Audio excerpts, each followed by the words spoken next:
Hi guys and welcome back to the channel Deepak Yadav Education. Welcome to the Daily Hindu News and Editorial Analysis of 30th of July 2023. तो guys आज है तारीख 30 जुलाई 2023 और है Sunday. देखेंगे आज के द हिंदू कंप्लीट न्यूज़पेपर को एनालाइज करेंगे। बट लेक्चर में आगे बढ़ने से पहले अगर आप लोगों को इस लेक्चर का पीडीएफ चाहिए तो क्या करना है, सबसे पहले डाउनलोड करना है टेलीग्राम, देन उसके बाद जाके सर्च बॉक्स में टाइप करना Deepak Yadav education UPSC. As you can see guys आप लोगों को ये वाला चैनल मिल जाएगा, इस पर क्लिक करना और जाकर इस चैनल को ज्वाइन कर लेना। ज्वाइन करने से फ़ायदा क्या होगा, यहाँ पर डेली बेसिस पर लेक्चर का पीडीएफ मिल जाता है, डेली करंट अफेयर के वीडियो का पीडीएफ मिल जाता है और डेली बेसिस पर बहुत सारे डिजिटल नोट्स मिल जाते हैं। नाउ बढ़ते हैं आगे बढ़ने से पहले हमेशा की तरह हम लोग अपने लेक्चर को एक मैप के क्वेश्चन के साथ स्टार्ट करेंगे। तो आज आप सभी लोगों को मैप में जाकर देखना है नॉर्थ सी को कहाँ पर है ये एग्जैक्टली लोकेटेड, इसको अच्छे से मैप में देखना है। देन उसके बाद आकर नीचे कमेंट सेक्शन में टाइप करना, जिससे कि आप लोग इसको लंबे समय तक याद रख पाओगे। साथ ही साथ एक क्वेश्चन सॉल्व करेंगे जो कि यूपीएससी प्रीवियस ईयर साल 2023 के प्रीलिम्स में पूछा गया था। डेली बेसिस पर हम लोग यहाँ पर एक प्रीवियस ईयर क्वेश्चन को भी सॉल्व करते हैं। क्वेश्चन क्या बोलता है, कंसिडर द फॉलोइंग स्टेटमेंट्स। यहाँ पर आपको 3 स्टेटमेंट्स दिए गए हैं, बताना है इनमें से कितने स्टेटमेंट सही हैं। कौन सा स्टेटमेंट सही है ये नहीं बताना, कितने स्टेटमेंट सही है ये बताना है। स्टेटमेंट नंबर 1 बोलता है कि जो हमारी सरकार है वो नाइजर सीड्स के ऊपर मिनिमम सपोर्ट प्राइस प्रोवाइड करवाती है। सेकेंड स्टेटमेंट कि जो ये नाइजर है इसको हम लोग उगाते हैं as a kharif crop. Third statement, कुछ ट्राइबल पीपल इंडिया के अंदर इस नाइजर सीड ऑयल का यूज़ करते हैं कुकिंग के लिए। तो बताओ इन तीनों स्टेटमेंट्स को देखते हुए कितने स्टेटमेंट सही हैं। नीचे आपको ऑप्शन दिए गए हैं। ऑप्शन नंबर ए केवल 1 स्टेटमेंट, ऑप्शन नंबर बी केवल 2 स्टेटमेंट, ऑप्शन नंबर सी तीनों स्टेटमेंट सही हैं, या ऑप्शन नंबर डी इनमें से कोई सा भी स्टेटमेंट सही नहीं है। तो उसका सही आंसर सभी को नीचे कमेंट सेक्शन में देना है। एटलीस्ट सभी लोगों को उसमें पार्टिसिपेट करना है, जैसा मैं आप लोगों से डेली बेसिस पर बोलता हूँ। बाय द वे इसका जो करेक्ट आंसर है वो मैंने आपको टेलीग्राम पर प्रोवाइड करवा दिया है, वहाँ से भी आप इसको चेकआउट कर सकते हो। और अगर वहाँ पर आंसर नहीं मिलता है तो भी कोई परेशान होने की ज़रूरत नहीं है, वीडियो के लास्ट में इसके करेक्ट आंसर का डिस्कशन हम लोग करेंगे। तो चलो शुभारंभ करते हैं और चलते हैं सबसे पहले थंबनेल वाले इंपॉर्टेंट आर्टिकल की तरफ। दोस्तों इस आर्टिकल को जीएस पेपर नंबर 3 एनवायरमेंट के सेक्शन के साथ में लिंक कर सकते हो। इसके बारे में चर्चा लगातार पिछले 2 दिनों से हो रही है। तो मिलीपेड की एक नई प्रजाति मिली है, उस प्रजाति को डिस्कवर किया गया है। बताया जा रहा है कि लगभग लमसम 486 के आसपास इस प्रजाति के लेग्स हैं, यानी कि पैर हैं। तो बहुत ध्यान से सुनना, एक नई स्पीशी है, ऐसे क्वेश्चंस लगातार बनते रहते हैं एनवायरमेंट के पर्सपेक्टिव से। तो जो ये स्पीशी है वो कुछ इस प्रकार से दिखाई पड़ रही है। मिलीपेड को हम लोग हिंदी में गोजर भी बोलते हैं, तो उसी गोजर की स्पीशी आपको यहाँ पर ये देखने को मिलेगी। अब हुआ क्या है, इसका नाम रखा गया है लॉस एंजल्स थ्रेड मिलीपेड, क्योंकि लॉस एंजल्स में पाई गई है। बाकी यहाँ पर ये मिलीपेड की एक स्पीशी है, इस वजह से यहाँ पर इसका नाम ये आगे इसका लोकेशन को ऐड करके रख दिया गया। जो ये लॉस एंजल्स है ये एक नई खोजी गई जीव की प्रजाति का जन्म स्थान बन चुका है। जो हमारे नेचर है, यानी कि जो प्रकृति से जुड़े रिसर्च वाली टीम होती है ना, इन्होंने यहाँ पर इस जीव की प्रजाति को खोजा है और खोजने के बाद में इसको नाम दिया गया लॉस एंजल्स थ्रेड मिलीपेड। बोला जा रहा है कि जो ये पूरी टीम है, जो ये रिसर्चर हैं जिन्होंने इसकी खोज की है, वो सब यहाँ पर एक पैदल यात्रा कर रहे थे। उसी दौरान दक्षिण कैलिफोर्निया के पास में जो ये प्रजाति है ये इनको मिली है। तो इस रिसर्च टीम ने जब इस नई प्रजाति को देखा और फिर उसका डीएनए सीक्वेंसिंग किया, उसका एनालिसिस किया, तो उसी के आधार पर पता ये चलता है कि जो ये जीव है ये बिल्कुल नई प्रजाति की है, एक नई स्पीशी है यहाँ पर ऑलरेडी। तो इसका आकार कैसा है, जैसा आप यहाँ पर स्क्रीन पर देख पा रहे होंगे इसका पूरा पिक्चर। जो ये लॉस एंजल्स थ्रेड मिलीपेड है इसका आकार पेंसिल जितना पतला है, जो लगभग जेलीफिश जैसा यहाँ पर दिखाई पड़ता है। थोड़ा ट्रांसपेरेंट से नज़र आ रहा होगा, वाइट कलर का। और इसकी जो पूरी लंबाई है वो 4 इंच है। और इन्हीं रिसर्चर्स के मुताबिक बताया जा रहा है कि जो ये लॉस एंजल्स थ्रेड मिलीपेड है ये ज़मीन की सतह के नीचे गहराई में बिल बनाता है। और पता है इसके बारे में जो सबसे स्पेशल बात क्या है, सबसे स्पेशल बात है इस जीव की आँख नहीं है। अब आंखें नहीं है तो ये चलता कैसे पता लगाता है, तो अपने आसपास का पता लगाने के लिए अपने सिर से जो निकले हुए एंटीना है इसके, उस एंटीना पर ये डिपेंडेंट रहता है। जैसा आप यहाँ पर देख पा रहे होंगे ये इसका मुंह है और इधर यहाँ पर ये एंटीना दिख रहा होगा। इसी एंटीना के बेसिस पर यहाँ पर ये पूरी तरह से डिपेंडेंट होके चलता है। और उसके बाद सबसे इम्पॉर्टेंट बात जो कि लॉस एंजल्स को असाधारण बना देती है, असाधारण बनाने वाली वो चीज़ क्या है, इसकी पैरों की संख्या। माइक्रोस्कोप से देखने के बाद रिसर्च टीम ने बताया है कि इसके पैरों की संख्या करीब 486 के आसपास है। तो 486 486 पैर यहाँ पे इसके देखने को मिल जाते हैं और जिनका आकार भी काफ़ी ज़्यादा डेंजर है। कुछ कुछ इस प्रकार से यहाँ पर आपको ये दिख रहे होंगे। और दोस्तों मैं आपको बता दूं कि इस प्रकार की जो प्रजाति है वो 2021 में भी कई बार खोजी गई है। 2021 में यहाँ पर एक जो खोजी गई थी उसका नाम यूमिलिप्स था। यूमिलिप्स वाला बहुत ही ज़्यादा डेंजर था। डेंजर मतलब उसके पैर सबसे ज़्यादा थे। उसने एक पूरा रिकॉर्ड बना दिया था। एक ऐसा जीव जिसके पैर 1000 से ज़्यादा थे, 1306 पैर थे उस जीव के। वो 2021 में खोजा गया था, याद आ रहा होगा, मैंने पढ़ाया था। बाकी जो ये मिलीपेड की स्पीशी है इसका साइंटिफिक नेम क्या है, तो उसका साइंटिफिक नेम है इलैक्मेसोकल, यानी ILLACMESOCAL। बाकी यहाँ पर एक चीज़ और ध्यान रखना, इसका डाइट क्या है। ये जो जानवर है ना, ये जो जीव है बेसिकली ये डेट्रीटिवोर है। आपने कई बार सुना होगा ओमनिवोर, हर्बीवोर, कार्निवोर। अब ये डेट्रीटिवोर क्या होता है, तो डेट्रीटिवोर का मतलब समझो। तो डेट्रीटिवोर डाइट वाली वो स्पीशी होती हैं जो कि खासकर जो डेड ऑर्गेनिक मैटर होते हैं उनको खाने का काम करती हैं। डेड ऑर्गेनिक मैटर जैसे कि यहाँ पर जो लकड़ी वगैरह होती है, छोटी छोटी लकड़ी के टुकड़े जो कूड़े के तौर पर पड़ा होता है, या फिर सड़े हुए पत्ते होते हैं, उनको यहाँ पर ये खाने का काम करते हैं। इसी प्रकार के जो दूसरे मटेरियल्स जो कि नेचुरली यहाँ पर एग्जिस्ट करते हैं तो उनको मेनली यहाँ पर ये खाते हैं डेट्रीटिवोर। और दोस्तों एक और बात है, जैसा आपने आर्टिकल में देखा, ये जो वर्ड है यहाँ पे मिलीपेड बार बार यूज़ किया गया है। मिलीपेड बेसिकली गोजर को ही बोलते हैं, उसी की यहाँ पर ये स्पीशी है। तो मिलीपेड का मतलब क्या होता है, मिलीपेड कहीं ना कहीं यहाँ पर ये ट्रांसलेट करता है 1000 फीट्स को, हज़ारों पैर वाला यहाँ पर कोई स्पीशी। फिर भी इसमें से बहुत कम ही प्रजाति होती हैं जिनके यहाँ पे हज़ारों पैर होते हैं। और ज़्यादातर जो यहाँ पर स्पीशी देखने को मिलेंगी उनमें कम से कम 400-500 के आसपास यहाँ पर जो पैर है वो नज़र आते हैं। तो दोस्तों अभी भी जो मैंने आपको सारी इन्फॉर्मेशन दी है वो सब आपको लिखित में यहाँ पे प्रोवाइड करवा दी गई है। आपने कुछ यहाँ पे नोट्स के फॉर्म में लिखना है, कुछ इंपॉर्टेंट टर्म्स वगैरह वो सब यहाँ पे आप लिख सकते हो। मिलीपेड स्पीशी के बारे में सारी इन्फॉर्मेशन, इसका जो पूरा अपीयरेंस है वो कैसे दिखता है, प्लस इसका साइंटिफिक नेम बता दिया मैंने आपको। उसके अलावा इसके बारे में जो की फैक्ट्स हैं, मिलीपेड मतलब क्या होता है, प्लस यहाँ पे जो डेट्रीटिवोर वाले यहाँ पर एनिमल्स होते हैं उनका डाइट क्या होता है, ये सब कुछ अभी हमने थोड़ी देर पहले डिस्कस किया। ठीक है, आगे आते हैं। नाउ नेक्स्ट आर्टिकल और भी बहुत ज़्यादा रेलिवेंट होने वाला है। इस वाले आर्टिकल को खासकर जीएस पेपर नंबर 3 एनवायरमेंट के साथ में आप लिंक कर सकते हो। तो बताया जा रहा है कि इंडिया की जो टाइगर की पॉपुलेशन है वो अभी इंक्रीज़ होती हुई नज़र आई है। ठीक है, बहुत तेज़ी से बढ़ती हुई नज़र आई है। जैसे कि अगर मैं आपको एक डेटा दिखाऊँ तो यहाँ पर ये वाला फ़ोटो आपको नज़र आ रहा होगा, जो wild life institute of India की साइट से एनालिसिस किया गया है। और उस एनालिसिस के बाद में इन्होंने इन्फॉर्मेशन शेयर की कि 2006 के अंदर में जो टाइगर की पॉपुलेशन इंडिया में थी वो लगभग 1411 के आसपास थी। 2010 में ये बढ़कर थोड़ा सा ज़्यादा बढ़कर यहाँ पे कह सकते हो 1706 हो गई। 2014 में ये लगभग कह सकते हो 2226 के आसपास हो गई। 2018 में 2967 हो गई। 2022 में अगर आप देखोगे तो 3682, ये आपको एक लेटेस्ट नंबर देखने को मिलेगा। तो इंडिया में जो संख्या है टाइगर की वो बहुत तेज़ी से इंक्रीज़ हुई है पिछले कुछ सालों के कंपैरिजन में, ये डेटा निकल कर आया है। इस आर्टिकल में बहुत सारी इंपॉर्टेंट इन्फॉर्मेशन है जो डायरेक्टली आपसे प्रीलिम्स या मेंस में पूछी जा सकती है और काफ़ी सारे अलग अलग एग्जामिनेशन में पूछी जा सकती है। जैसे नंबर 1 पॉइंट ये ध्यान रखना कि 2022 में जब सबसे ज़्यादा पॉपुलेशन इंक्रीज़ हुई है तो वो कौन कौन से स्टेट हैं। सबसे पहला नंबर 1 पर है मध्य प्रदेश। मध्य प्रदेश वो राज्य है जहाँ पर 785 के आसपास ये टाइगर्स देखने को मिले हैं। तो आपसे अगर स्टेट वाइज पूछा जाएगा तो मध्य प्रदेश टॉप पर है जहाँ पर सबसे ज़्यादा टाइगर की पॉपुलेशन है। मध्य प्रदेश के बाद में सेकंड नंबर पर है कर्नाटका, थर्ड नंबर पर है उत्तराखंड और फोर्थ नंबर पर है महाराष्ट्र।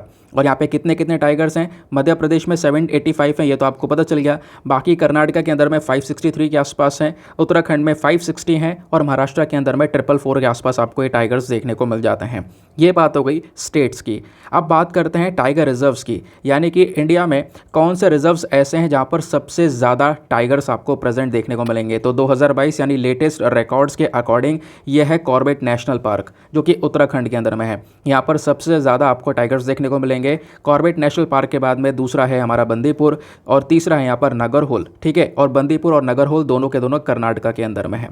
बात क्लियर हो गई। तो आपको यहाँ पर स्टेट वाइज और रिजर्व वाइज ये दोनों डेटा याद रखना है। तीसरी चीज़ जो आपको ध्यान में रखनी है कि कौन से रीजन्स ऐसे हैं जहाँ पर टाइगर की पॉपुलेशन डिक्लाइन हुई है, कम हुई है। तो वो है वेस्टर्न घाट्स। वेस्टर्न घाट्स के अंदर में थोड़ा बहुत यहाँ पे पॉपुलेशन डिक्लाइन होता हुआ नजर आया, स्पेशली यहाँ पर मिजोरम, नागालैंड, झारखंड, गोवा, छत्तीसगढ़, अरुणाचल प्रदेश के अंदर में जो ट्रेंड है, जो इनका पॉपुलेशन का ट्रेंड है वो डिक्लाइन होता हुआ नजर आया है। ये यहाँ पर आपको देखने को मिलेगा। और चौथी चीज़ जो ध्यान में रखनी है वो है एग्जैक्ट नंबर्स कि 2022 में टोटल नंबर ऑफ टाइगर्स का पॉपुलेशन कितना है, 3682। ये नंबर थोड़ा सा दोस्तों ध्यान रखना इंपॉर्टेंट है, बार बार मैं बोल रहा हूँ। फिर उसके बाद आर्टिकल में बताया गया कि ये सारा सिनेरियो देखने के बाद में, इन सबको स्टडी और एनालिसिस करने के बाद में अप्रॉक्सीमेटली 35% जो हमारे टाइगर रिजर्व्स हैं, कितने 35% जो टाइगर रिजर्व्स हैं उनको हाई प्रोटेक्शन की आवश्यकता है। उनको बहुत ज़्यादा अर्जेंटली हमें तुरंत सुरक्षा देनी पड़ेगी ताकि हाँ भाई हम लोग पॉपुलेशन को थोड़ा सा मेंटेन कर सकें। बाकी आप देखोगे 2014 से 2022 तक अगर आप टाइगर की पॉपुलेशन के इंक्रीमेंट को देखोगे तो केवल 5 से लेकर 6% तक यहाँ पर जो इंक्रीमेंट है, जो बढ़ोतरी है वो यहाँ पे नज़र आती है। ठीक है, हर साल 5 से 6% बढ़ोतरी यहाँ पर देखने को मिली है 2014 से 2022 तक। समझ गए? तो ये था हमारा पूरा का पूरा आर्टिकल, और आर्टिकल से क्या क्या पढ़ना चाहिए, एग्जाम में क्या पूछा जा सकता है वो मैंने यहाँ पर आपको बताया। अब आर्टिकल से हट के थोड़ी बहुत बातें पढ़ेंगे जो कि एग्जामिनेशन में पूछी जाएंगी। ठीक है, अगर क्वेश्चन यहाँ से आया तो अब जो मैं डेटा दिखा रहा हूँ आपको वहीं से आएगा, वरना क्वेश्चन नहीं आएगा इस आर्टिकल से लेकर। ठीक है, अब क्या है मामला इसको समझते हैं। मैं आपको साथ में पहले भी एक आर्टिकल डिस्कस कर चुका हूँ जहाँ पर बात की थी हमने कि इंडिया आज के समय पर दुनिया में जितने भी टाइगर्स पाए जाते हैं उनका 70% टाइगर, जो 70% टाइगर है 70% वो केवल और केवल इंडिया में देखने को मिलेंगे। ठीक है, एक समय ऐसा था जब यहाँ पर टाइगर का एक्सटिंक्शन स्टार्ट हो चुका था, बहुत तेज़ी से यहाँ पर टाइगर की प्रजातियाँ विलुप्त हो रही थी, और आज हम लोग पूरे दुनिया के अंदर में टाइगर की पॉपुलेशन का 70% टाइगर्स को होल्ड करके रखते हैं। अब ये कहीं ना कहीं यहाँ पर हमारे लिए एक बड़ा सक्सेस है। हर साल हमने 5 से 6% की ग्रोथ देखी है टाइगर के पॉपुलेशन के अंदर में। अब बात आती है कि हमारे पास में कितने टाइगर रिजर्व्स हैं। आज के समय पर भारत के पास में टोटल 53 टाइगर रिजर्व्स देखने को मिलेंगे। ये नंबर अगर गलत हो तो करेक्ट कर लेना, वैसे अभी जो लेटेस्ट है शायद वो 53 है। ठीक है, आप लोग चेक करके बता देना कि यहाँ पर 53 है या क्या है। बाकी मैं अभी थोड़ा देख के आपको ये जो इन्फॉर्मेशन है वो देता हूँ। ठीक है, तो वैसे यहाँ पर टाइगर रिजर्व्स की जो टाइगर रिजर्व्स की संख्या है इंडिया के अंदर में 53 के आसपास है। 53 टाइगर रिजर्व्स हैं। जो सबसे नया टाइगर रिजर्व है वो है रानीपुर टाइगर रिजर्व, जिसको यहाँ पर यूपी के अंदर में एक टाइगर रिजर्व डिक्लेयर किया गया था। अब इससे भी इंपॉर्टेंट बात यह है, टाइगर को लेकर कुछ की इंपॉर्टेंट पॉइंट्स आपको पता होने चाहिए। सबसे पहला, टाइगर का साइंटिफिक नेम क्या है? इसका साइंटिफिक नेम है पैंथेरा टिग्रिस, लेकिन जो इंडिया के अंदर टाइगर की स्पीशी पाई जाती है उसको हम बोलते हैं पैंथेरा टिग्रिस। कोई ज़्यादा डिफरेंस नहीं है, बस खाली टिग्रिस एक बार और ऐड कर दिया गया है इंडियन वाली सब स्पीशी के अंदर में। समझ गए? अब इसके बाद टाइगर्स कहाँ कहाँ पे पाए जाते हैं?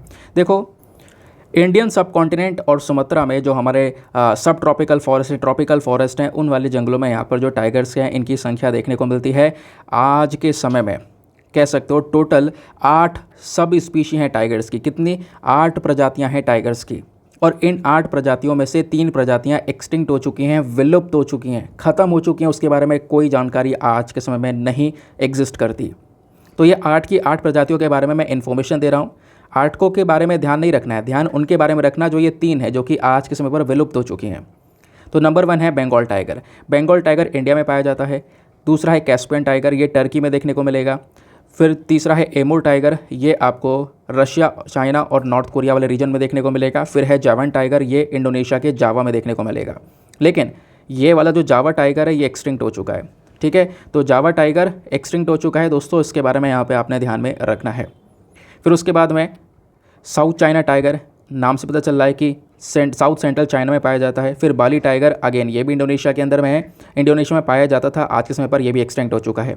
तो जावा और साथ ही साथ में बाली टाइगर, ये दोनों ही यहाँ पे जो टाइगर्स हैं वो आज के समय पर एक्सटिंक्ट हो चुके हैं। फिर उसके बाद आता है सुमत्रन टाइगर, अगेन ये इंडोनेशिया में पाया जाता है। फिर उसके बाद है इंडो चाइनीज़ टाइगर, ये हमारा जो कॉन्टिनेंटल साउथ ईस्ट एशिया है वहाँ पर देखने को मिलता है। अरे यार, इसमें से एक और एक्सटिंक्ट होना चाहिए। अच्छा, कैस्पियन वाला होगा ना? हाँ, ये रहा ऊपर। तो एक है कैस्पियन टाइगर। तो कैस्पियन टाइगर जो कि टर्की में पाया जाता था, ये भी एक्सटिंक्ट हो चुका है, आज के समय पर ख़त्म हो चुका है। तो ध्यान कैसे रखना है इन 3 प्रजातियों के बारे में जो कि आज के समय पर विलुप्त हो चुकी हैं। एक तो जावा, फिर कैस्पियन टाइगर हो गया, फिर बाली टाइगर हो गया। जेसीबी से ध्यान रखना, ये जेसीबी के करके ये 3 टाइगर्स की स्पीशीज़ आपको देखने को मिलेंगी जो कि एक्सटिंक्ट हो चुकी हैं इन 8 स्पीशीज़ में से। ठीक है, याद रहेगा। अब बात आती है यहाँ पर थ्रेट्स की। खतरा क्या है? देखो, पिछले कुछ समय में काफ़ी तेज़ी से फॉरेस्ट लगातार कटते चले जा रहे हैं, लगातार इंफ्रास्ट्रक्चर बढ़ता चले जा रहा है, डेवलपमेंट बहुत तेज़ी से हो रहा है, नए नए इंफ्रास्ट्रक्चर प्रोजेक्ट्स लगते चले जा रहे हैं।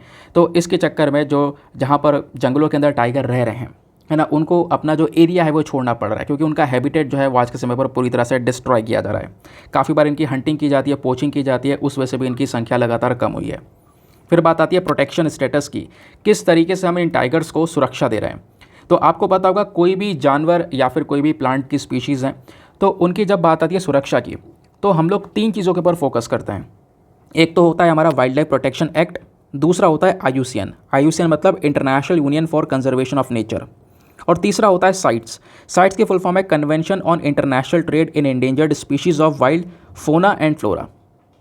तो स्पेशली एनिमल्स की जब बात करते हैं, तो मान लो यहाँ पर एक एनिमल्स का प्रोटेक्शन स्टेटस क्या आपसे पूछा जाएगा, तो वाइल्ड लाइफ प्रोटेक्शन एक्ट में उसको शेड्यूल 1 में कवर किया गया है। यहाँ पे हम बात कर रहे हैं किसकी, टाइगर की।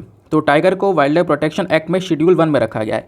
शेड्यूल 1 में रखने का मतलब क्या है, इस कानून के अंदर में शेड्यूल 1 में रखने का मतलब है कि इस टाइगर को एक हाई जो प्रोटेक्शन है, जो सुरक्षा है, एक उच्च लेवल की वो दी गई है। अगर कोई इसका शिकार वगैरह कर ले तो उस व्यक्ति के ऊपर हाई पेनल्टी चार्ज की जाएगी। अगर यहाँ पे कोई इस प्रकार की हरकत करता है तो उसको सज़ा दी जाएगी। फिर उसके बाद में जो हमारा दूसरा वाला है वो है international union for conservation of nature. तो IUCN के अंदर में टाइगर को एंडेंजर्ड कैटेगरी में रखा गया है। अब एंडेंजर्ड कैटेगरी का मतलब क्या है दोस्तों, एंडेंजर्ड कैटेगरी का मतलब है कि इसकी संख्या अभी भी मतलब जो है ना, एक प्रोटेक्शन लेवल पर नहीं है, सुरक्षित लेवल पर नहीं है। इसकी संख्या अभी भी कम है और थोड़ा थोड़ा यहाँ पर ये डिक्लाइन हो सकती है काफ़ी सारे एरिया में। तो ये भी एंडेंजर्ड कैटेगरी में है। और सपोज़ यहाँ पे जैसे भी टाइगर की पॉपुलेशन बढ़ रही है, फिर भी इसकी संख्या इतने बड़े लेवल पर नहीं है, इसलिए हमने इसको एंडेंजर्ड कैटेगरी में रखा। लेकिन अभी ये संख्या और तेज़ी से कम होना स्टार्ट हो जाए, ठीक है, ये और तेज़ी से कम होना स्टार्ट हो जाए तो उसको हम एंडेंजर्ड से बदल के क्रिटिकली एंडेंजर्ड वाली लिस्ट में लेकर आ जाएंगे। क्रिटिकली एंडेंजर्ड मतलब इसकी संख्या और खतरे में आ गई।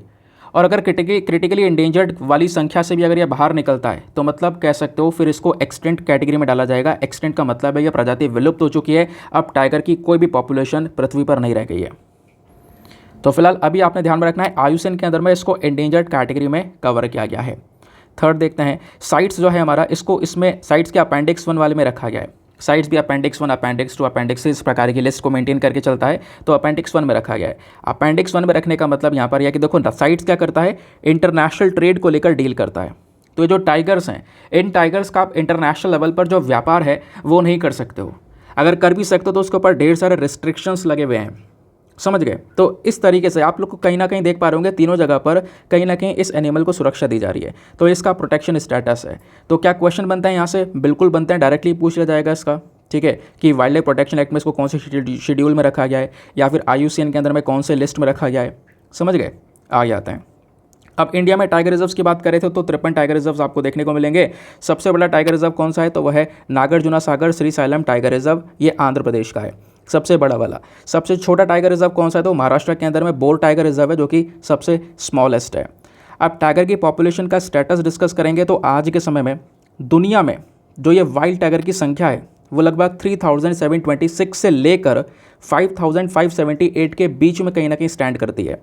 ये कुछ फिगर्स जो हैं ये खुद IUCN ने जारी किए हैं।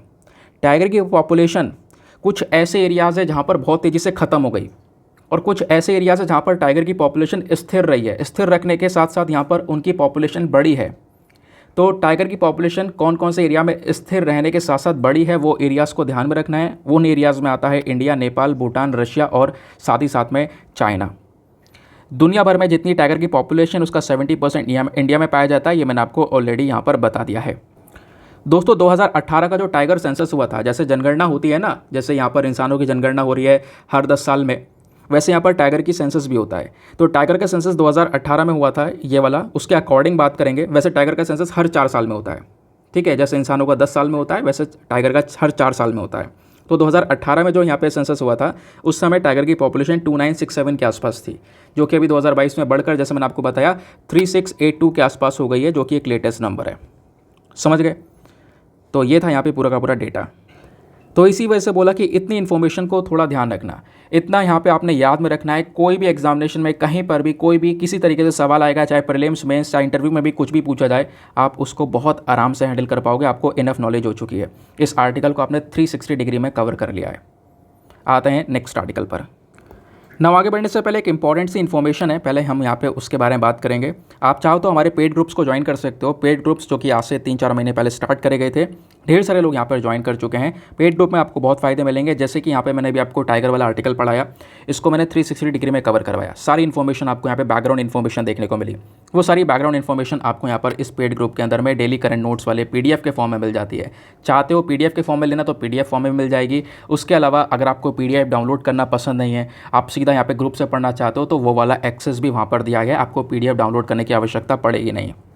बाकी इस ग्रुप में और क्या क्या आपको बेनिफिट्स मिल जाते हैं वो सब कुछ आपको एक डेमो वीडियो में दे दिया जाएगा। तो इसके लिए क्या करना है, इसका जो अमाउंट रखा गया है वो बहुत ही ज़्यादा मिनिमम रखा गया है, 499 rupees for the lifetime access. आपने केवल एक ही बार सब्सक्रिप्शन लेना है, उसके बाद कोई बार साल बाद, 6 महीने बाद, 2 साल बाद कोई सब्सक्रिप्शन रिन्यू करवाने की आवश्यकता नहीं है। आपने केवल 499 रुपीज़ एक बार इन्वेस्ट करने के बाद में उस ग्रुप में ऐड हो जाना है, ठीक है। और ऐड होने के लिए करना क्या है, व्हाट्सएप नंबर दिया गया है आपको स्क्रीन के ऊपर में 8534873368। इस नंबर पर व्हाट्सएप पर मैसेज करना कि हाँ मैं इंटरेस्टेड उस ग्रुप को ज्वाइन करने में। आपको वहाँ से रिप्लाई आएगा, आपको मैसेज दिया जाएगा, वहाँ पे आपको सारी इन्फॉर्मेशन शेयर की जाएगी, डेमो वीडियो का लिंक भी आपको मिलेगा, आप डेमो भी देख सकते हो।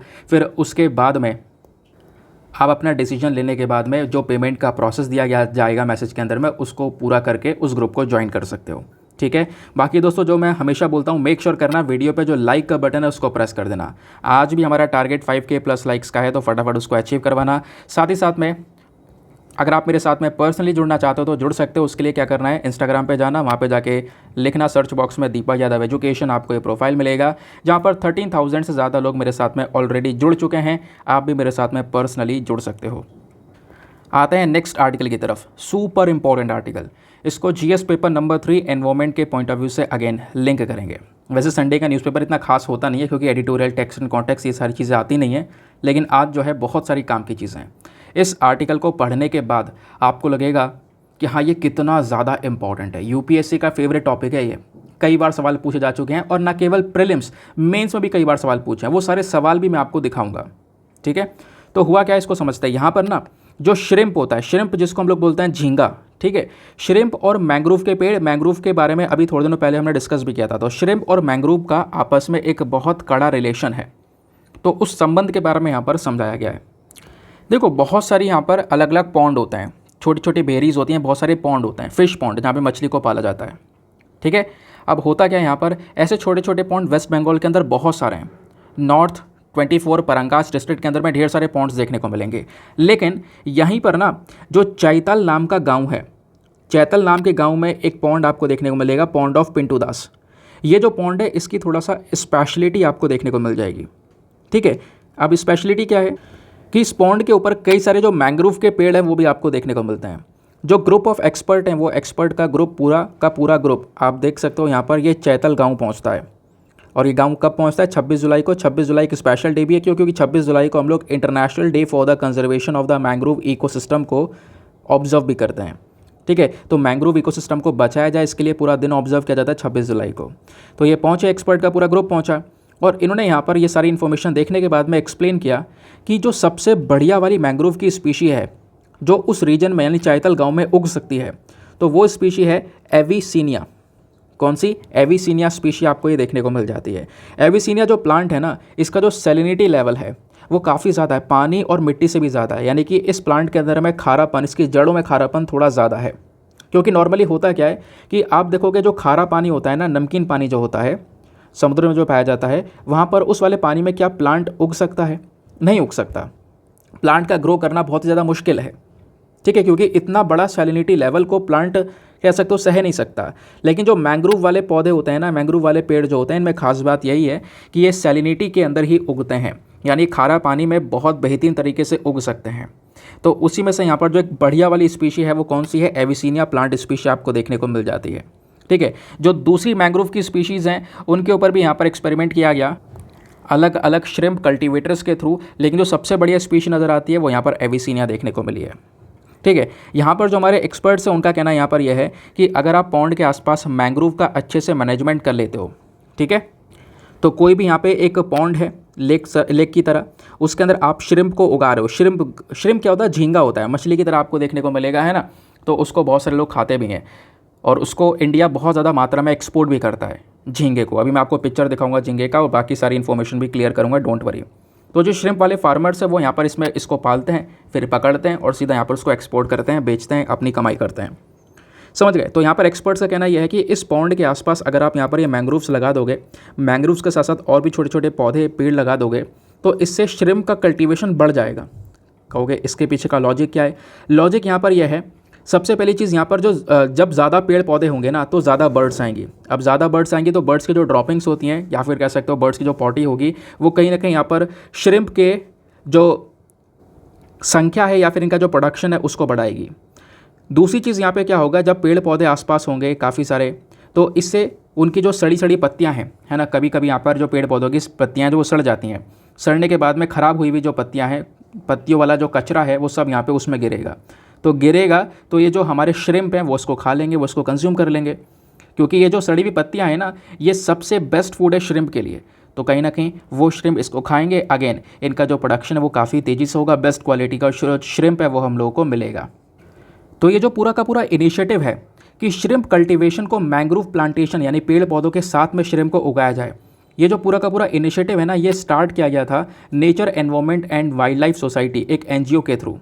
और ये सारा काम किया गया है साइमे इनिशिएटिव के अंदर में। साइमे क्या है? सस्टेनेबल एक्वाकल्चर इन मैंग्रोव इकोसिस्टम। तो इस इनिशिएटिव के अंदर में काम किया गया, ये प्रोजेक्ट स्टार्ट किया गया था साइमे।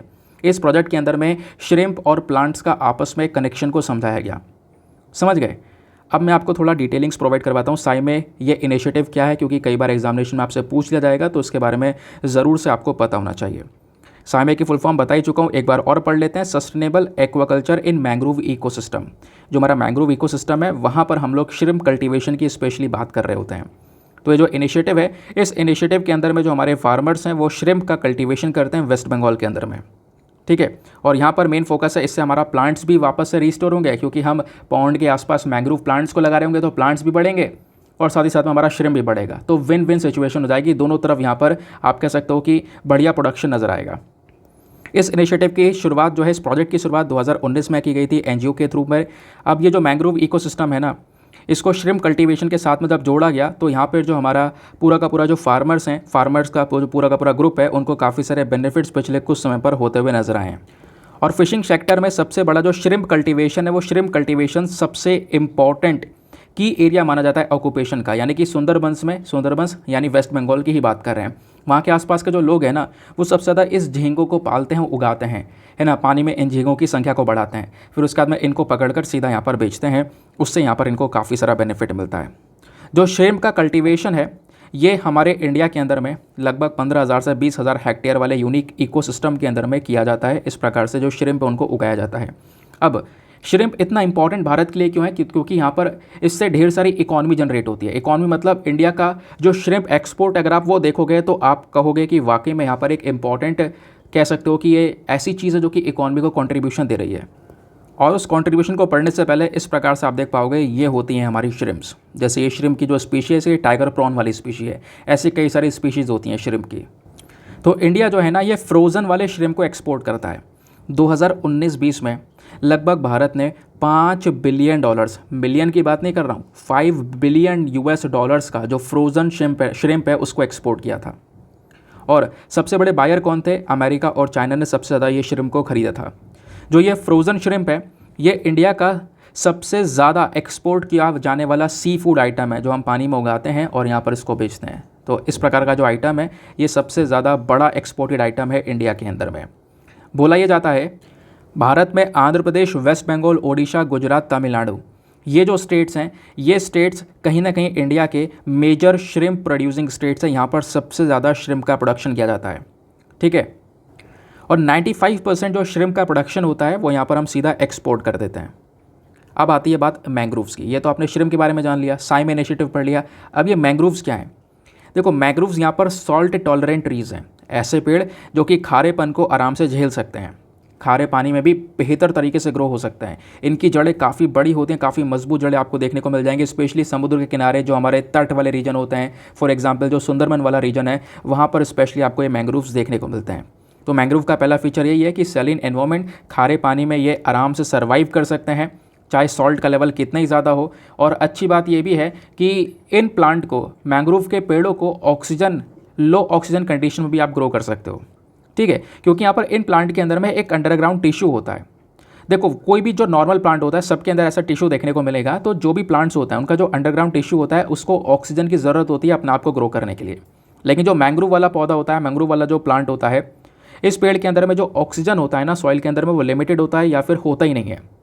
लेकिन तब ये पेड़ कैसे सांस लेता होगा, तो ब्रीथिंग के पर्पज़ के लिए ये जो पेड़ है ये कुदरती तौर पर इसकी जो जड़ें हैं ना, वो जड़ें कहीं ना कहीं स्पेशल हैं, और उन स्पेशल जड़ों को हम लोग न्यूमाटोफोर्स के नाम से जानते हैं, ठीक है। तो ब्रीदिंग के लिए स्पेशल जड़ों का यहाँ पर यूज़ करता है। प्लस ये मैंग्रोव के पेड़ एक्सट्रीम कंडीशन में भी, बहुत ही ज़्यादा नमकीन एरिया है, नमक का वाला पानी वहाँ पर आपको देखने को मिलेगा, या फिर बहुत ही हॉट कंडीशन है, तो उन सब कंडीशन के अंदर भी पेड़ आराम से पानी में ग्रो कर सकता है। अब कौन कौन से एरिया में देखने को मिलता है, तो पूरे दुनिया में जो मैंग्रोव वाला कवर है, मतलब मैंग्रोव का जो एरिया है पूरे दुनिया में, वो लगभग 1,50,000 स्क्वायर किलोमीटर में फैला हुआ है। एशिया के अंदर में सबसे ज़्यादा मैंग्रोव्स आपको देखने को मिलेंगे पूरे दुनिया में जब आप कंपैरिजन करते हो, स्पेशली साउथ एशिया में जहाँ पर इंडिया आता है। तो इंडिया के स्पेशली मैंग्रोव कवर के बारे में बात करेंगे तो पूरे साउथ एशिया के अंदर में भारत 45.8% टोटल मैंग्रोव कवर का कॉन्ट्रीब्यूशन देता है। हमारे पास में रिपोर्ट है इंडियन स्टेट फॉरेस्ट रिपोर्ट 2021। इस रिपोर्ट के अकॉर्डिंग बात करेंगे तो इंडिया में जो मैंग्रोव कवर है वो लगभग 4,992 स्क्वायर किलोमीटर के अंदर में फैला हुआ है। इसका मतलब है हमारे देश का जितना भी जोग्राफिकल एरिया है, जितना भी एरिया में हमारा पूरा देश फैला हुआ है, उसका 0.15% के अंदर में ये जो मैंग्रोव्स हैं वो लगे हुए हैं। सबसे बड़ा जो मैंग्रोव फॉरेस्ट है पूरे दुनिया में वो इंडिया में ही है, जिसको हम सुंदरबंस के नाम से जानते हैं, स्पेशली वेस्ट बंगाल के अंदर में। और इन सुंदरबन को यूनेस्को वर्ल्ड हेरिटेज साइट के अंदर में कवर किया गया है। अब सुंदरबन के अलावा जो और बड़े बड़े जो मैंग्रोव के फॉरेस्ट पाए जाते हैं वो यहाँ पे गुजरात, अंडमान निकोबार आइलैंड्स में भी देखने को मिलते हैं। अब इन्हीं मैंग्रोव के पेड़ पौधों की प्रोटेक्शन के लिए, इनकी सुरक्षा के लिए पिछले साल एक ग्रुप बनाया गया था जिसका नाम है मैंग्रोव अलायंस फॉर क्लाइमेट, ठीक है। जब ये कॉन्फ्रेंस ऑफ पार्टीज 27 की मीटिंग चल रही थी शर्म एल शेख के अंदर में, ठीक है, स्पेशली इजिप्ट के अंदर में, तब जाके यहाँ पर कई सारे देशों ने मिलकर यहाँ पर इस प्रकार का ग्रुप बनाया, एक संगठन बनाया। और वो जो पूरा अलायंस बना उसमें कितने कंट्री साथ में आए, तो उसमें यहाँ पर UAE, Indonesia, India, Sri Lanka, Australia, Japan और स्पेन, ये कुछ कंट्रीज़ यहाँ पर साथ में आकर इस अलायंस को बनाती हैं, जिनका मेन मकसद था इन मैंग्रोव्स को अच्छे से प्रोटेक्शन दिया जाए। अब यूपीएससी ऐसे सवाल पूछता रहता है। अब हम देखते हैं, आप सोच रहे होंगे सर इतना ज़्यादा डिटेल में पढ़ने की कोई इतनी आवश्यकता नहीं थी।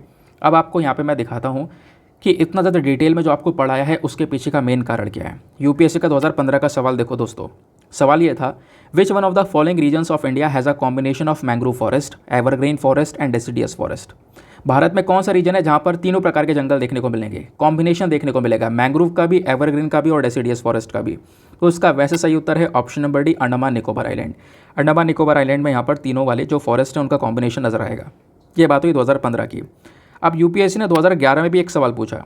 अब इसको लॉजिक लगा के सॉल्व किया जा सकता था, ठीक है। सवाल ये था कि 2004 की जो सुनामी आई थी, उस सुनामी से लोगों को रियलाइज़ हुआ कि जो मैंग्रोव के पेड़ हैं वो सच में यहाँ पर एक विश्वसनीय हैं, आप उन पर विश्वास कर सकते हो, ये कोस्टल कैलेमिटी से बचा सकते हैं। मैंग्रोव के जो पेड़ हैं वो कहीं ना कहीं तट की सुरक्षा कर सकते हैं। ऐसा 2004 की सुनामी के बाद लोगों को रियलाइज़ हुआ।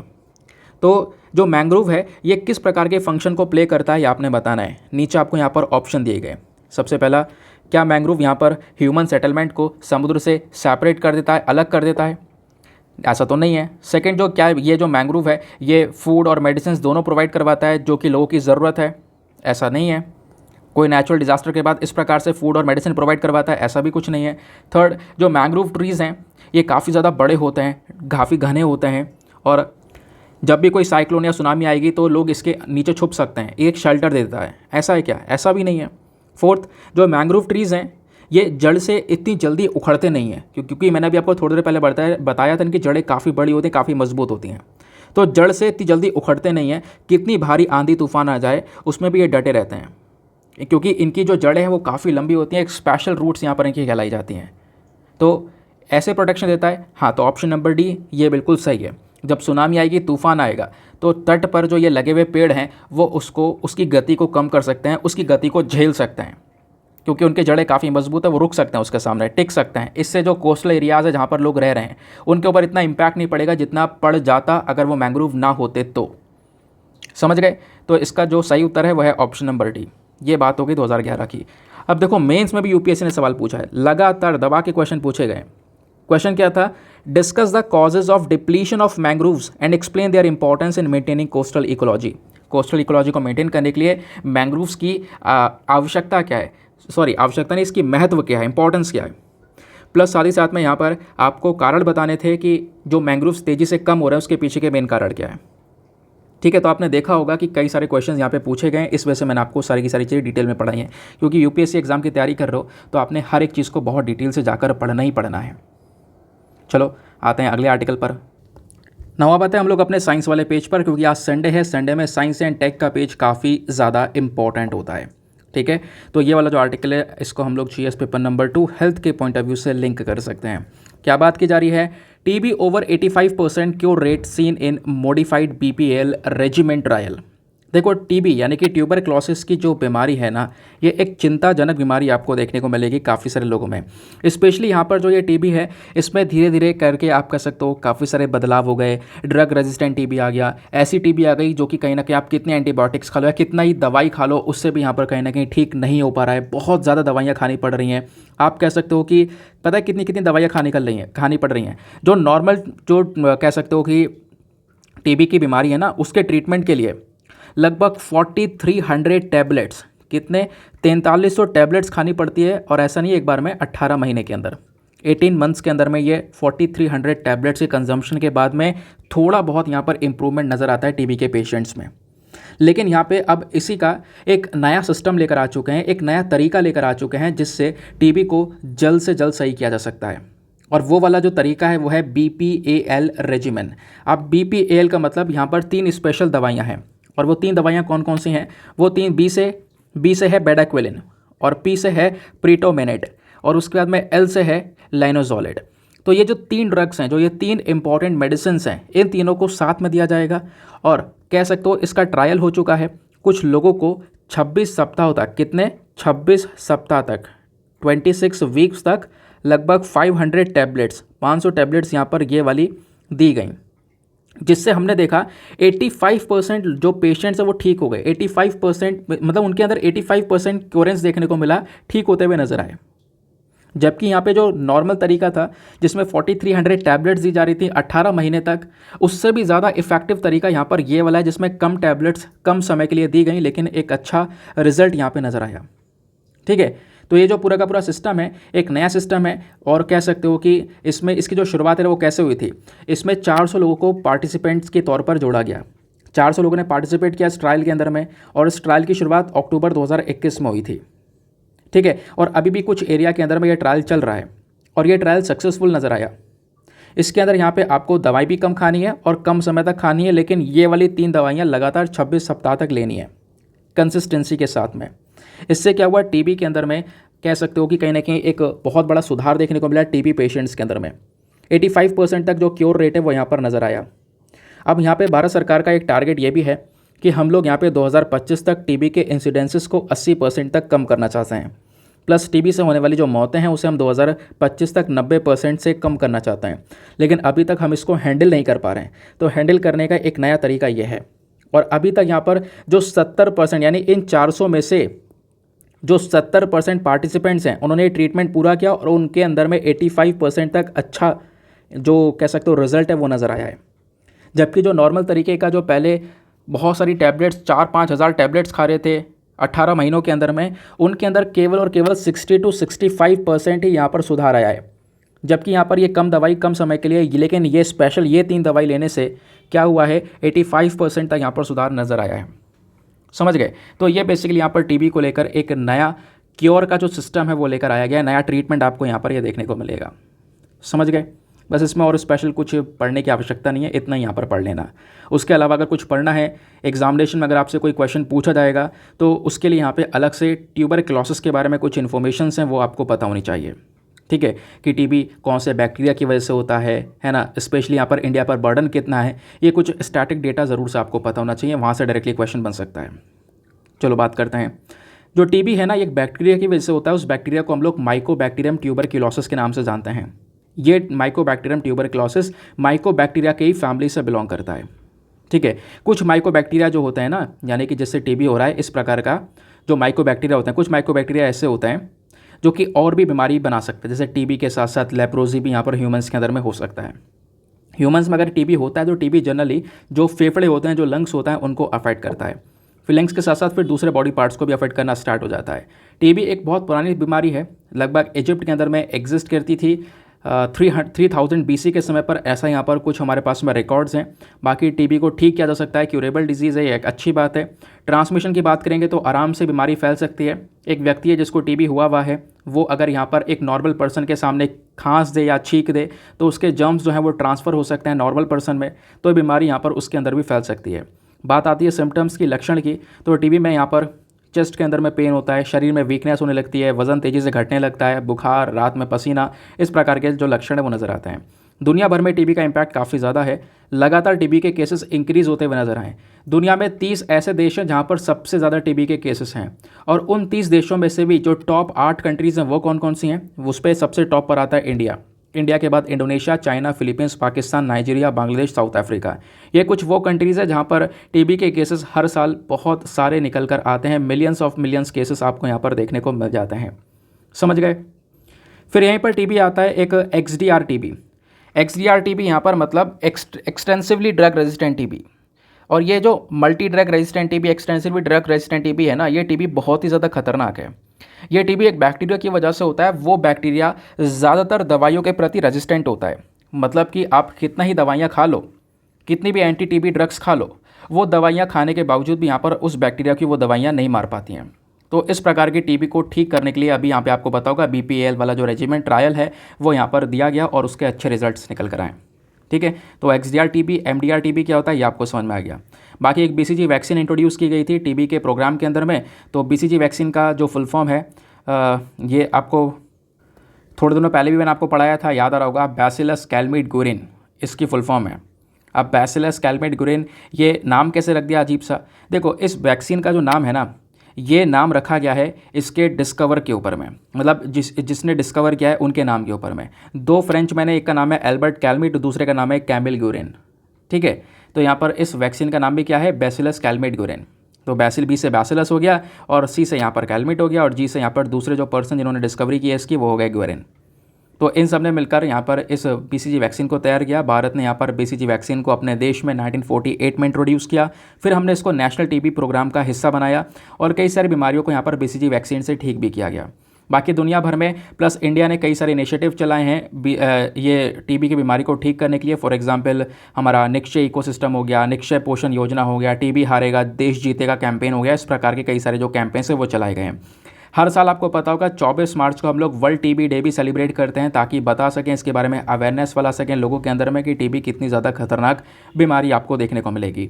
बाकी इंडिया में टीबी की सिचुएशन क्या है दोस्तों, इंडिया के अंदर में मतलब दुनिया में जितने भी टीबी के केसेस पाए जाते हैं उसके 28% केसेस केवल इंडिया के अंदर में है। ऐसा मैं नहीं बोल रहा हूँ, ऐसा ग्लोबल टीबी रिपोर्ट 2022 बोल रही है। सरकार का जो निक्षय पोर्टल है यहाँ पर आप कह सकते हो 2021 के अंदर में 3 लाख केसेस को रिपोर्ट किया गया था, जबकि 2020 में 18 लाख केसेस को यहाँ पर रिपोर्ट किया गया था। ठीक है, तो अभी यहाँ पर जो है केसेस लाखों में आपको देखने को मिलेंगे हर साल के हिसाब से टीबी के, ये भी यहाँ पर बताया जा रहा है। बाकी टीबी काफ़ी तेज़ी से इंडिया में फैल रहा है, उसके पीछे के रीज़न क्या है, क्योंकि ज़्यादातर लोगों को इसके लक्षण नहीं पता है। अब लक्षण पता नहीं होते हैं, लगातार यहाँ पे जो नॉर्मल दुकान के आसपास जो डॉक्टर की दुकान है उससे दवाइयाँ ला के खाते रहते हैं, और इससे बहुत ज़्यादा दवाइयों खाने पर यहाँ पर जो वो कह सकते हो कि पूरा का पूरा टीबी है वो और ज़्यादा बदतर हो जाता है, वो ठीक नहीं हो पाता। ड्रग रेजिस्टेंट टीबी बनने की चांसेस यहाँ पर उसके काफ़ी ज़्यादा बढ़ जाते हैं। प्लस यहाँ पे एक प्रॉब्लम ये भी है, कोई सपोर्ट यहाँ पे ज़्यादा मिल नहीं रहा है टीबी के पेशेंट्स को। निक्षय पोषण योजना है भी तो वो केवल 500 रुपये का सपोर्ट देती है, 500 रुपये का सपोर्ट जो कि बिल्कुल इनएडिक्वेट है, बहुत ही ज़्यादा कम है। ठीक है, समझ गए, ये यहाँ पर मेंशन किया गया। बाकी अभी क्या क्या ट्रीटमेंट लेकर आया जा रहा है, तो अभी नई नई दवाइयाँ लॉन्च हो रही हैं टीबी को ठीक करने के लिए। जैसे एक है बेडाक्विलिन, जिसकी बात हम यहाँ पे कर रहे थे। बेडाक्विलिन के साथ साथ डेलामिनेट, ये 2 यहाँ पर अच्छी मेडिसिन बताई जा रही हैं जो कि ड्रग रेजिस्टेंट टीबी को भी आराम से ठीक कर सकती हैं। इन दोनों नई दवाइयों को अभी जो national list of essential medicine है, जो ज़रूरतमंद दवाइयों की लिस्ट बनाई जाती है, उसके अंदर भी सरकार ने इसको इंक्लूड किया है। समझ गए, तो ये था यहाँ पर पूरा का पूरा हमारा आर्टिकल, सारी की सारी इन्फॉर्मेशन, सारा का सारा बैकग्राउंड डेटा। आगे आते हैं नेक्स्ट आर्टिकल पे। अगले आर्टिकल में बात की जा रही है डेंगू के बारे में।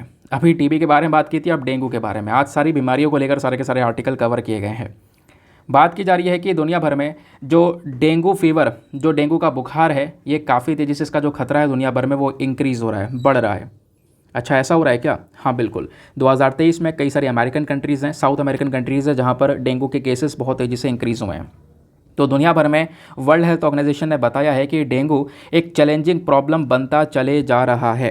डेंगू फीवर कहीं ना कहीं डेंगू वायरस की वजह से हो रहा है, और ये वायरस बहुत ही ज़्यादा खतरनाक इन्फेक्शियस डिजीज़ आपको देखने को मिलेगी, जो कि कहीं ना कहीं 400 मिलियन लोगों को हर साल अफेक्ट कर रही है। ऐसा यहाँ पर वर्ल्ड हेल्थ ऑर्गेनाइजेशन ने बताया है। और डेंगू को लेकर भी कोई भी एक स्पेसिफिक, इसके लिए कोई स्पेशल एंटीवायरल ट्रीटमेंट नहीं है। एंटीवायरल ट्रीटमेंट इसका नहीं है। तो इसका सोल्यूशन क्या है? इसका सोल्यूशन है मॉस्क्यूटो की पॉपुलेशन को कंट्रोल करना।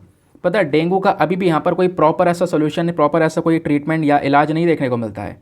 सोल्यूशन यही है कि आप मच्छरदानी का यूज़ करो, आप कुछ यहाँ पर खुद प्रिवेंटिव मेजर्स लेकर चलो। ठीक है, मच्छरों से बचने की खुद कोशिश करो। या फिर हम क्या कर सकते हैं, मच्छरों की पॉपुलेशन को कंट्रोल करने के ऊपर फोकस कर सकते हैं। या फिर लोगों में अवेयरनेस फैलाओ, जागरूकता फैलाओ कि किस प्रकार से अपनी खुद की प्रोटेक्शन करनी है, क्योंकि डेंगू को लेकर कोई भी ऐसा स्पेशल सोल्यूशन आपको नहीं नजर आएगा। क्योंकि अभी दुनिया भर में ये कहीं ना कहीं एक चिंताजनक बात बनती चली जा रही है। 2023 के अंदर में अमेरिका के अंदर में ये डेंगू के केसेस तेज़ी से इंक्रीज़ हुए।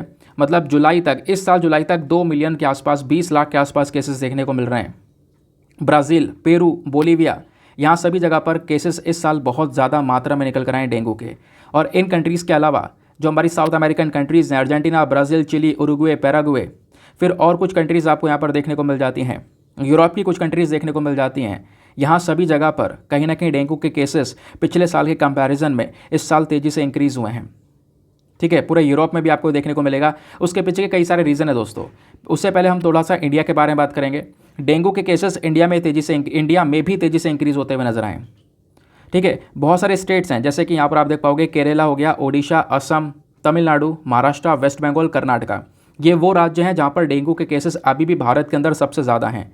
और अभी रिसेंटली आपको पता होगा बहुत ज़्यादा बारिश हुई है नॉर्थ इंडिया के अंदर में, और बहुत ज़्यादा बारिश की वजह से जो मच्छर इनकी ब्रीडिंग हुई है, इसकी वजह से मच्छर की पॉपुलेशन इंक्रीज़ हुई है। और पॉपुलेशन इंक्रीज़ होने की वजह से नॉर्थ इंडिया में अभी यहाँ पर डेंगू के केसेस भी तेज़ी से स्प्रेड होते हुए नज़र आ रहे हैं। हाल ही में यहाँ पर जो टकेडा ने यहाँ पर एक वैक्सीन रिलीज़ की थी। पहली वैक्सीन है इस डेंगू बीमारी को ठीक करने के लिए। ये जो वैक्सीन है ये काफ़ी कारगर साबित हुई, लेकिन फिर भी अभी भी यहाँ पे इसमें काफ़ी सारी कमियाँ हैं, जिसको कहीं ना कहीं सुधारने की आवश्यकता है। समझ गए? तो ये यहाँ पर पूरा का पूरा सिनेरियो बताया 2023 का डेंगू को लेकर। करना क्या है, इतना काफ़ी होगा? कभी नहीं काफ़ी होगा। इसके अलावा बहुत कुछ है जो कि आपने एग्जामिनेशन के लिए पढ़ना पड़ेगा। और वो क्या पढ़ना पड़ेगा? डेंगू के बारे में जीएस पेपर नंबर 2, 3 दोनों के पॉइंट ऑफ व्यू से रिलेवेंट है। डेंगू क्या है? कहोगे मच्छर से काटने वाली बीमारी है। ठीक है, बात ठीक भी है, लेकिन यहाँ पर डेंगू एक मॉस्किटो बॉर्न ट्रॉपिकल डिजीज़ है। ठीक है, लेकिन ये किसकी वजह से होती है? डेंगू वायरस की वजह से। डेंगू वायरस का साइंटिफिक नेम है जेनस फ्लेविवायरस। ये वायरस एक स्पेशल मॉस्किटो से फैलता है। मच्छरों में एक मच्छर होता है एडिस एजिप्टी। मलेरिया के लिए दूसरा मच्छर है एनोफिलिस वाला, आपको पता होगा। लेकिन जो डेंगू फैलता है वो एडिस एजिप्टी नाम के मच्छर से फैलता है। ये जो मॉस्किटो है ना, एडिस एजिप्टी वाला, ये डेंगू के साथ साथ दूसरी बीमारियों को फैलाने का जिम्मेदार भी है, जैसे chikungunya, yellow fever, Zika infection भी यहाँ पर इसी मच्छर की वजह से होता है। ठीक है, अब डेंगू में अलग अलग यहाँ पर इसके आपको वायरस देखने को मिल जाएंगे, डेंगू 1, 2, 3 करके, ऐसे यहाँ पे अलग अलग वायरस हैं। सिम्टम्स क्या है? किसी को डेंगू हो जाता है तो लक्षण सबसे पहला दिखाई देगा, बुखार बहुत तेज़ी से आ जाता है। तेज़ बुखार, तेज़ सर में दर्द, आँखों में दर्द, हड्डियों में दर्द, जॉइंट्स में दर्द, मसल्स में दर्द, ये यहाँ पर पूरे बॉडी में कहीं ना कहीं पेन होने स्टार्ट हो जाता है। अब डेंगू का डायग्नोसिस और ट्रीटमेंट क्या है? कैसे पता लगाया जाता है कि एक इंसान को डेंगू है? उसका ब्लड टेस्ट करके, है ना। अब तो आपको पता होगा ब्लड टेस्ट होता है, प्लेटलेट्स चेक की जाती हैं, प्लेटलेट्स नॉर्मल हैं, ऊपर हैं या नीचे हैं, गिर चुकी हैं, उसके बेसिस पर यहाँ पे पता चलता है डेंगू का इन्फेक्शन। देन क्या कोई मेडिसिन है? जैसे मैंने बोला, कोई भी अभी भी स्पेसिफिक एंटीवायरल ट्रीटमेंट डेंगू का नहीं देखने को मिलेगा। लेकिन डेंगू के से सिनेरियो बहुत ज़्यादा ख़राब है। वर्ल्ड हेल्थ ऑर्गेनाइजेशन ने यहाँ पर एस्टिमेट किया है कि हर साल 39 करोड़ के आसपास, कितने 39 करोड़ डेंगू के इन्फेक्शंस देखने को मिलते हैं, जिसमें से केवल और केवल 9.6 करोड़ के अंदर में लक्षण दिखाई पड़ते हैं। इंडिया के अंदर में यहाँ पर देखोगे 2018, 2019 तो साल ब साल यहाँ पर डेंगू के केसेस इंक्रीज़ हुए हैं। पहले 1 लाख थे, फिर बढ़कर 1.5 लाख हो गए, फिर यहाँ पे और ज़्यादा इंक्रीज़ हो गए। अब क्वेश्चन यहाँ पर यह है कि इस डेंगू को कैसे कंट्रोल किया जा सकता है? ये हम सीख सकते हैं इंडोनेशिया से। इंडोनेशिया से क्या सीखते हैं? तो इंडोनेशिया ने यहाँ पे एक नया मेथड लॉन्च किया है जिसको हम लोग बोलते हैं वोलबाचिया बैक्टीरिया। वोल्बाचिया बैक्टीरिया एक ऐसा बैक्टीरिया है जो कि इन मच्छर की पॉपुलेशन को कंट्रोल कर सकता है, वो मच्छर जिनसे डेंगू फैल रहा है। ठीक है, तो जो इन मॉस्किटोज़ को कहीं ना कहीं कंट्रोल किया जा सकता है, और मॉस्किटोज़ को कंट्रोल कर लिया मतलब डेंगू को कंट्रोल कर लिया, और उसके लिए एक मेथड यूज़ किया जाता है वोल्बाचिया मेथड। दोस्तों ध्यान में रखना है। अब ये मेथड क्या है मैं आपको थोड़ा समझाता हूँ। इस मेथड में क्या होता है, जो हमारे साइंटिस्ट हैं वो कुछ मच्छरों के अंदर में वोल्बाचिया जो बैक्टीरिया है वो डाल देते हैं, वो इनकी बॉडी के अंदर में इंजेक्ट कर देते हैं। देन उसके बाद में इन मच्छरों को शहर में छोड़ दिया जाता है। अब शहर में छोड़ दिया जाता है तो वो बाकी सारे लोकल मच्छरों के साथ में ब्रीडिंग करते हैं। अब ब्रीडिंग करने के साथ में जो वोल्बाचिया बैक्टीरिया है ये सभी मच्छरों में फैल जाता है, और इनकी पॉपुलेशन भी यहाँ पर काफ़ी ज़्यादा कंट्रोल हो जाती है। और इंडोनेशिया ने जैसे ये काम किया उसके 27 महीने के अंदर अंदर यहाँ पर ये डिफरेंस देखा कि डेंगू के इंसिडेंसेस इंडोनेशिया में 77% से कम होने लगे।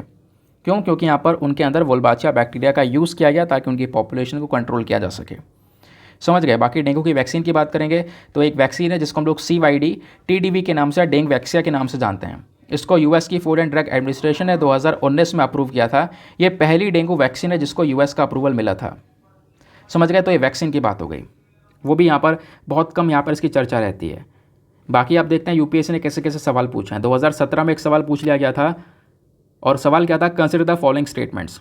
आपको यहाँ पर 2 स्टेटमेंट दिए गए हैं जीका वायरस को लेकर, और जैसे मैंने अभी ये बोला यहाँ पर कि जो यहाँ पर ये डेंगू है ना, एडिस एजिप्टी मच्छर की वजह से फैलता है, और ये एडिस एजिप्टी मच्छर जीका वायरस, येलो फीवर जैसी बीमारियों के पीछे का जिम्मेदार भी है। तो जीका वायरस को लेकर UPSC ने सवाल पूछ लिया था। सवाल ये था कि ट्रॉपिकल रीजन में जो जीका वायरस डिजीज़ है ये कुछ मच्छरों की वजह से, उन्हीं मच्छरों की वजह से फैलती है जिस मच्छर की वजह से डेंगू फैलता है। कहोगे सही बात है, अभी तो पढ़ा था। सेकंड स्टेटमेंट, क्या जीका वायरस जो सेक्सुअल ट्रांसमिशन होता है, सेक्सुअल ट्रांसमिशन से ये जो जीका वायरस है ये फैल सकता है? हाँ बिल्कुल, ये भी सही बात है। तो यहाँ पर दोनों के दोनों स्टेटमेंट सही हैं। That is option number C, both 1 and 2 is the correct answer. तो इतना क्वेश्चन पूछा गया। फिर अभी देखो, ये जो क्वेश्चन मैं आपको दिखा रहा हूँ ये 2023 का है। कब का? 2023 का। अभी जो 2 महीने पहले प्रीलिम्स का एग्ज़ाम हुआ था मई में, 28 मई को, उस समय का ये क्वेश्चन है। क्वेश्चन क्या था? वोल्बाचिया मेथड, जो वोल्बाचिया मेथड है ये कभी कभी न्यूज़ में देखने को मिलता है। ये किस चीज़ से रिलेटेड है? Option number A, controlling the viral disease spread by mosquito, यानी कि जो मच्छरों से फैलने वाली बीमारी को रोकने का काम करता है Wolbachia method. Second, converting crop residue into packing material, या फिर option number C, producing biodegradable plastic, या फिर option number D, producing biochar from thermochemical conversion of biomass. तो आप सीधा सीधा समझ ही चुके हो, थोड़ी देर पहले आपने पढ़ रखा है। वोल्बाचिया मेथड जो है कहीं ना कहीं मॉस्किटो के थ्रू जो डिजीज़ स्प्रेड की जाती है उसको कंट्रोल करने के लिए यहाँ पर ये यूज़ किया जाता है। तो ये 2023 का प्रश्न था। समझ गए। तो ऐसे क्वेश्चंस बनते रहते हैं। अगले आर्टिकल पर आते हैं ना दोस्तों, आते हैं नेक्स्ट आर्टिकल पर। अगला आर्टिकल छोटा सा है बहुत, ये इकॉनमी के पेज पर है, लेकिन अगेन इसका इम्पोर्टेंस भी बहुत बहुत बहुत ज़्यादा है। कई बार UPSC सवाल पूछ चुका है। तो क्या है, कॉन्टेक्स्ट समझेंगे। कई लोग बोलते हैं सर हम दूसरे जगह पर दूसरे प्लेटफॉर्म पर न्यूज़पेपर एनालिसिस देख लेते हैं, आपका वीडियो थोड़ा लेट आता है तो हम देख लेते हैं फिर, लेकिन जब आपका वीडियो आता है, जब चेक करते हैं तो हमें फिर से इतना सारी चीज़ें मिल जाती हैं इसके अंदर में जो हमने नहीं पढ़ा हुआ। ऐसा होता ही है, क्योंकि देखो यार टाइम लगता है भले ही, लेकिन वो बैकग्राउंड डेटा कलेक्ट करने में थोड़ा समय लग जाता है। अब यह है कि मैं पिछले 3-4 सालों से 4 सालों से मैंने ये बैकग्राउंड डेटा कलेक्ट करके रखा है। काफ़ी सारी जगह पर यहाँ पे मैंने बहुत सारी इन्फॉर्मेशन जमा करके रखी हुई है, तो कहीं ना कहीं थोड़ा आसान हो जाता है। अब हैबिट हो चुकी है तो यहाँ पर जल्दी जल्दी मिल जाता है। 2018 से मैं पढ़ा रहा हूँ, पढ़ाते पढ़ाते यहाँ पे मुझे लगभग 5-6 साल होने वाले हैं। तो उससे भी यहाँ पे वो रहता है कि एक सिलेबस दिमाग में रहता है, उसके हिसाब से यहाँ पर चीज़ें होने लगती हैं। काफ़ी लोग पूछते हैं ना सर इतना डेटा कहाँ से ले आते हो, मतलब कि आर्टिकल कैसे पता चलता है, इंपॉर्टेंट है। आप सिलेबस पढ़ो, जितनी बार आप सिलेबस पढ़ोगे आपको आराम से यहाँ पर आर्टिकल को लिंक करना समझ में आ जाएगा कि हाँ क्या इंपॉर्टेंट है क्या नहीं इंपॉर्टेंट है। और सिलेबस से ज़्यादा आजकल इंपॉर्टेंट हो चुका है प्रीवियस ईयर के क्वेश्चंस। और आपको पता होगा डेली हम लोग प्रीवियस ईयर क्वेश्चन को भी कहीं ना कहीं इन वीडियोज़ के अंदर में सॉल्व कर रहे हैं। ठीक है, तो वीडियो थोड़ा सा लेट हो जाता है दोस्तों, मैं ला रहा हूँ ट्रैक पर धीरे धीरे करके, और कोशिश करेंगे जल्दी 8:30 तक आपको यहाँ पर ये वीडियो मिल जाए।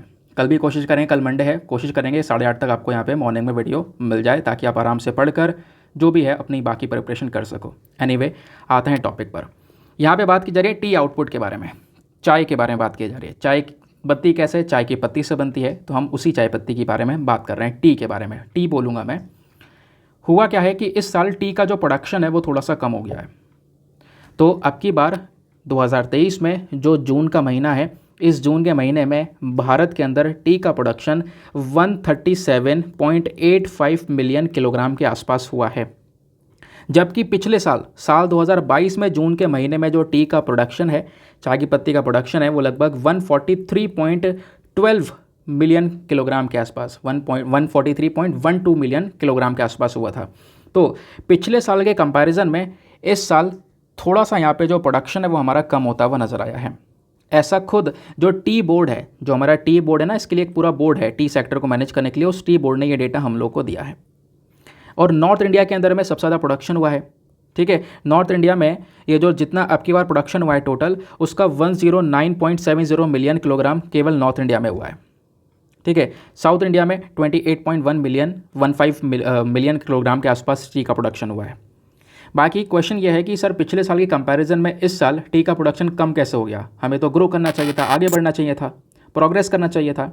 कम इस बार इसलिए हो गया क्योंकि अब की बार वेदर कंडीशन ज़्यादा अच्छे नहीं थे, चैलेंजिंग वेदर कंडीशंस थे। नॉर्थ इंडिया में तो स्पेशली काफ़ी तेज़ी से बारिश हो गई यार, मतलब अब की बार अनप्रेडिक्टेबल वेदर कंडीशंस देखने को मिले हैं। दूसरी चीज़, काफ़ी सारे जो चाय की पत्ती के गार्डन ऐसे हैं जहाँ पर पेस्ट अटैक देखने को मिला है, कीटाणुओं कीड़े मकोड़ों का अटैक हुआ, जिसके चक्कर में हमारी फसलें बर्बाद हो गई हैं।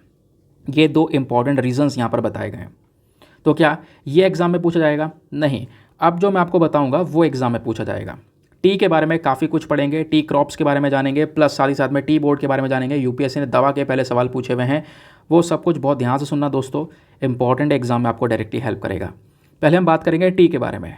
जो चाय है, आज के समय में दुनिया में पानी के बाद जो दूसरा सबसे ज़्यादा पीने वाला ड्रिंक है वो चाय है, सभी मानते हैं। काफ़ी लोग चाय पीते पीते वीडियो देख भी रहे होंगे, चाय काफ़ी लोगों को पसंद होगा, एक दिन में 3-3 चाय भी पीते होंगे ना। अब बात करते हैं चाय की। तो चाय ना एक ऐसा बेवरेज, एक ऐसा ड्रिंक है जो कि कौन से प्लांट से बनता है। अब दोस्तों चाय पीते हो ना तो इस प्लांट का ध्यान रखना, कैमेलिया सिनेंसिस। तो ये जो टी ड्रिंक है ये किससे बनती है, कौन से प्लांट से बनती है? कैमेलिया सिनेंसिस से बनती है। अब चाय पीते हो, नहीं पता है प्लांट, तो अब प्लांट का ध्यान रखना। ठीक है, अब बात आती है ओरिजिन की। ये ओरिजिन कहाँ से हुआ? देखो, जो चाय की पत्ती है ना, इसका ओरिजिनेशन नॉर्थ ईस्ट इंडिया में हुआ है ऐसा माना जाता है। North Myanmar, south west China में देखने को मिला है, लेकिन इसकी एग्जैक्ट प्लेस की सबसे पहली बार चाय की पत्ती, ये जो प्लांट है, ये पौधा कहाँ पे लगाया गया था, इसको लेकर अभी भी इन्फॉर्मेशन नहीं है। लेकिन कुछ रिकॉर्ड्स और कुछ एविडेंसेस हमें ये बताते हैं कि सबसे पहली बार जो टी है ये चाइना में 5000 साल पहले कंज्यूम किया गया था। ये इसका यहाँ पर हिस्ट्री हो गई, ये इसका ओरिजिन हो गया। अब बात आती है यहाँ पर कंडीशंस ऑफ ग्रोथ की, कि मतलब क्या क्या हमें क्लाइमेटिक कंडीशंस चाहिए होते हैं चाय की पत्ती को लगाने के लिए, इसकी फसल को लगाने के लिए। जो ये चाय की पत्ती की फसल है, ये ना एक ट्रॉपिकल और सब ट्रॉपिकल प्लांट है। ये ना, इसका मतलब है कि इस प्लांट को कहीं ना कहीं जो गर्म क्लाइमेट होता है, थोड़ी सा गर्मी वाला क्लाइमेट होता है, वहाँ पे ये ज़्यादा बेहतर उग सकती है। इस प्लांट को उगाने के लिए जो टेम्परेचर है वो कितने की रिक्वायरमेंट होती है? कम से कम 20 से 30 डिग्री सेल्सियस का टेम्परेचर चाहिए होता है। ठीक है, और अगर 30 डिग्री सेल्सियस यानी 35 डिग्री से ऊपर हो जाएगा या टेम्परेचर 10 डिग्री से कम हो जाएगा तो कहीं ना कहीं ये हमारी प्लांट की इस पूरी की पूरी फसल को बर्बाद कर सकता है।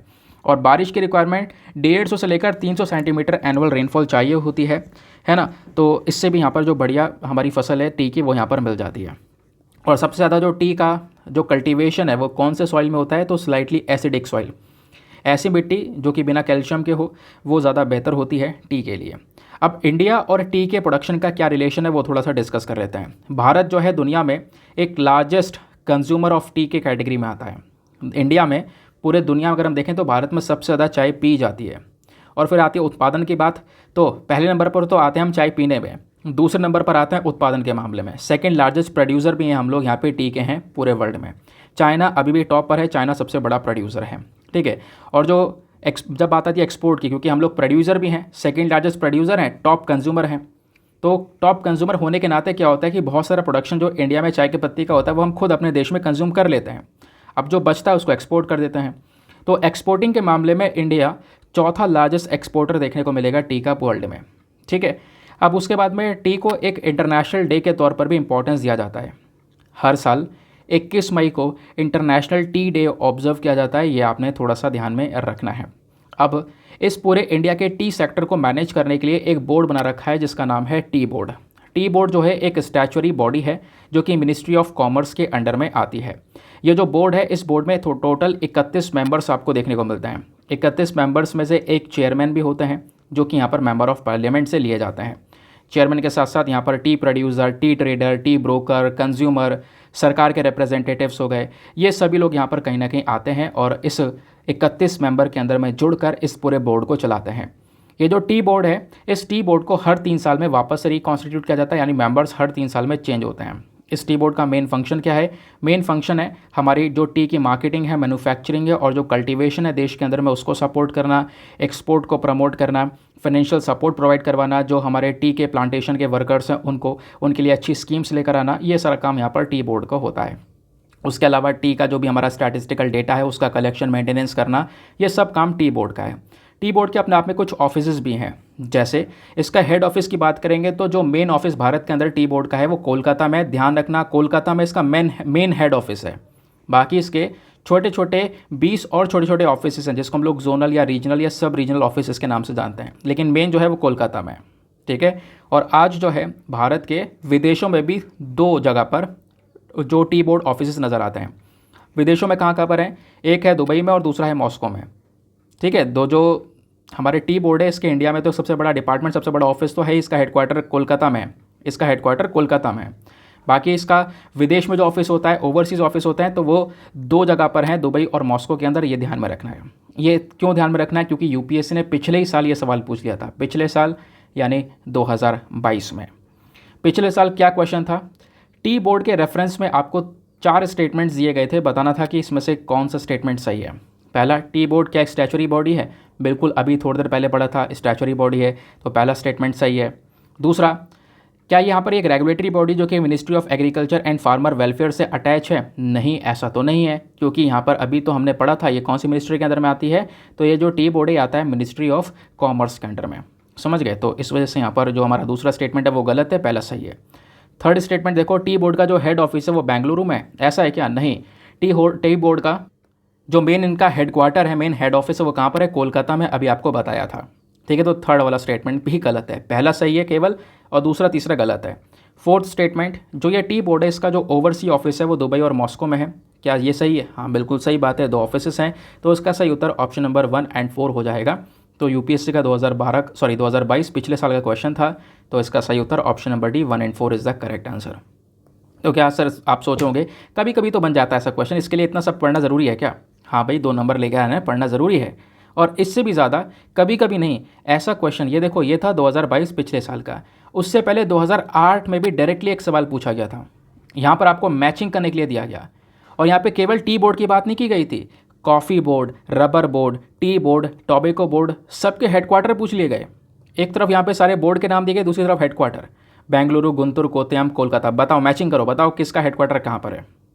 अब आपको टी बोर्ड का हेडक्वार्टर तो पता है, कहाँ पर है? टी बोर्ड का हेडक्वार्टर कोलकाता में है, तो सी का 4 से यहाँ पर लिंक होगा, ठीक है। तो यहाँ पर आपने बताना है कि इसका सही उत्तर कौन सा है।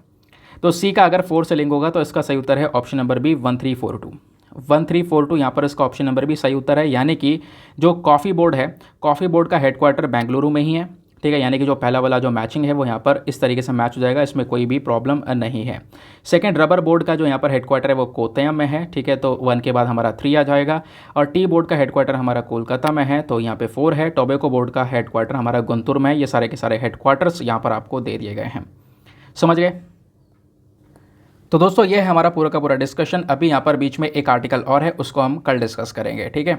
उसमें थोड़ा और समय चाहिए, लेंदी आर्टिकल है, वीडियो और ज़्यादा लंबा हो जाएगा। मैं नहीं चाहता यहाँ पर और ज़्यादा लंबा हो जाए, वीडियो थोड़ा सा हमारा डिले भी हो चुका है, कोई बात नहीं। जैसे मैंने बोला है, कुछ दिन बाद ट्रैक पर आ जाएंगे, ट्रैक पर आते ही यहाँ पर आपको वीडियोस टाइम पर प्लस यहाँ पे फुल कंटेंट के साथ में, फुल कंटेंट ही है आज भी, बस एक आर्टिकल रह जा रहा है वो स्किप कर रहे हैं हम, उसको हम कल कवर करेंगे, ठीक है।